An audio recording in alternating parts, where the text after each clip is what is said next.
A girl who has recently turned 30 is somewhat lost in indecisiveness. She doesn't know what she wants to do as a career as well as whom she wants to be with. She tries medicine, psychology, photography, and finally taking a temp job in a bookstore, all in the 10-minute prologue. Through each of these spheres, Julie meets a new guy and leaves him as soon as she chooses next field. Until a famous comic book artist Axel comes to a party she's in. They meet, talk, laugh together, and start sort of a stable relationship. Then Julie went to Axel's house, took her belongings, and it looks like they're truly interrelated. However, there is still a gap about their age difference, their desires, their plans, and their futures. Two factors made the situation worse. First, Axel continuously was becoming more famous, despite Julie who was wandering aimlessly yet. Second, when Julie crashed to a wedding party, found a new person whom she can be herself with. Julie doesn't need attention, her both lovers absolutely adore her. Axel, who is considered to be an intellectual writer artist, fell in love with Julie as much as Ivan, who is a barista in a bakery, did.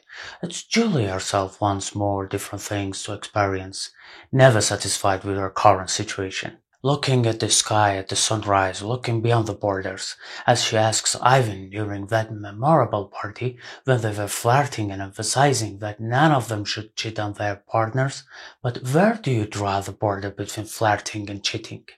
If we could stop the time, maybe it would be easier for us to escape from the borders, without fear, without bad conscience, without being at risk of being exposed. Exactly the idea which popped into Julie's mind. And one morning we see in a fanciful scene Julie flicks the switch, the world including Axel stops, she begins running the streets. Oslo has frozen and is watching her cunning to not be an unfaithful. Finally she finds Ivan and kisses him. The sun rises and everything returns to its normal. It was an uncounted day granted to Julie as a dreamlike gift. Then there's a miracle of Renate Reinsve's performance as Julie. Her iconic laugh, high cheekbones, deep eye sockets, and creased eyelids are the materials combined with her internal acting talent to create a tremendously haunting role. It's not just about beauty or perfection. Renate's luminous skill, talent, and artistry need more time to analyze. She's acting as if there is no actor, fully inhabiting the role of the character. She was awarded Best Actress prize at the Cannes Film Festival 2021 for this role. At last, who is the worst person in the world? What does this weird title have to say to us? Only one explicit indication in the movie conveys to us who the worst person is, when the narrator describes ironically how the Ivan's personal life encounters new challenges when his partner decides to actively follow the climate change, and repeatedly warns Ivan of dreadful impacts of his purchases on the environment.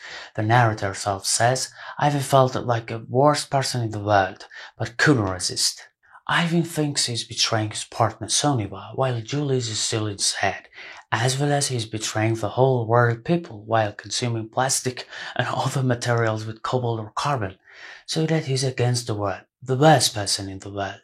It's the only explanation the movie tells us, although it seems satirical. I think that's the point itself. It's a sneer at the West, the best, goodness or badness, a crucial question of where their borders are and how the harmless Ivan can change into the worst person if we change our point of view. After all, I'm not satisfied with this title. If the title really refers to Ivan, it's a subsidiary in the movie plotline.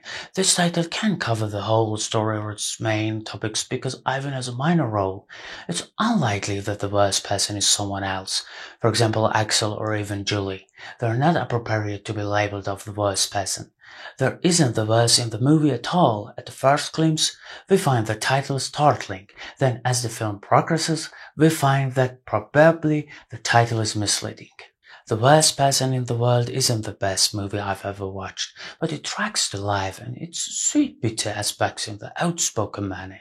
How hard is it to choose between several options and plans we've considered for our future?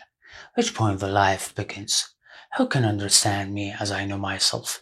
Julie is engaged in these questions severely at the early of her 30s.